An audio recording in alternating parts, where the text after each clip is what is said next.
بسم اللہ الرحمن الرحیم. Bismillah ar-Rahman ar-Rahim. Congratulations to you. Why? آپ کیوں مبارکباد کے مستحق ہیں؟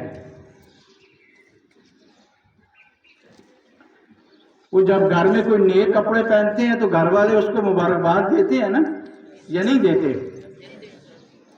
عید کے دن کہتے ہیں جی عید مبارک ہو اور نئے کپڑے بھی.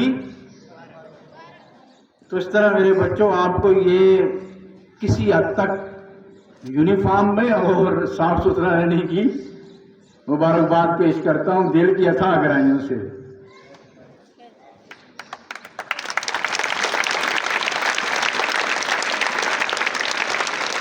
تھوڑے سے بچے رہ گئے ہیں، میں نے ابھی صبح چیک کیا ہے، بس کچھ 4-5 بچے ہیں جن کا شاید کوئی پاؤں کا مسئلہ ہے، لیکن پاؤں کا مسئلہ پیدا ہوئے چپل پہننے سے.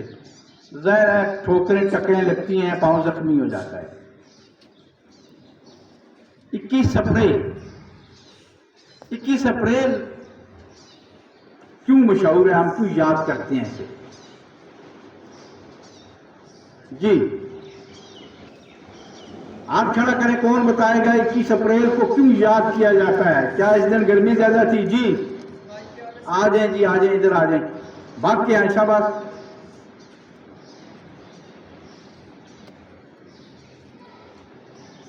کیوں یاد کرتے ہیں؟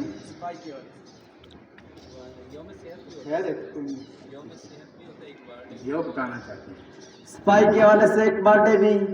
اقبال ڈے بھی ہے. کیا ہے؟ اقبال ڈے ہے. کون سا اقبال ڈے؟ کیا ہوا تھا اقبال صاحب کو اس دن؟ جی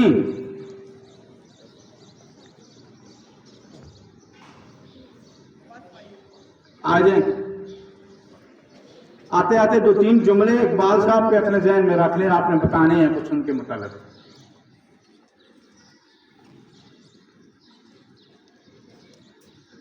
21 اپریل علامہ اقبال کا وفات کا دن ہے. علامہ اقبال پاکستان کے قومی شاعر تھے. شاباش.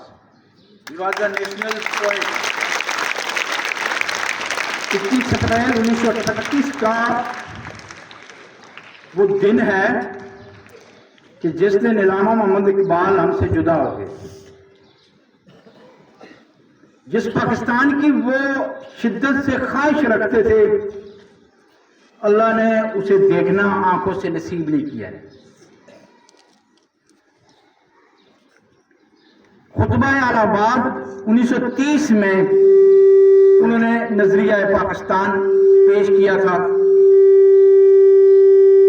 یعنی کچھ مقاصد پیش کیے تھے کہ ہماری جدوجہد کا مقصد کیا ہے. اس وقت لفظ نظریہ پاکستان استعمال نہیں ہوا.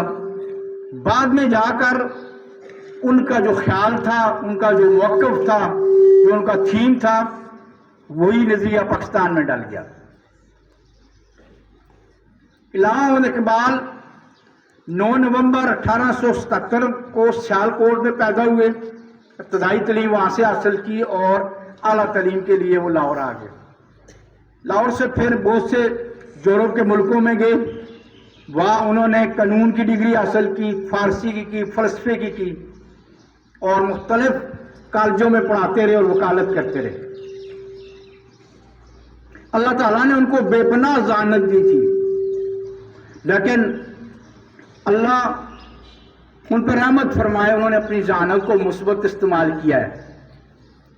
بہت سے لوگ ہوتے ہیں اللہ ان کو ذہانت دیتا ہے لیکن وہ اپنی ذہانت کو مثبت استعمال نہیں کرتے بلکہ منفی سرگرمیوں میں استعمال کرتے ہیں.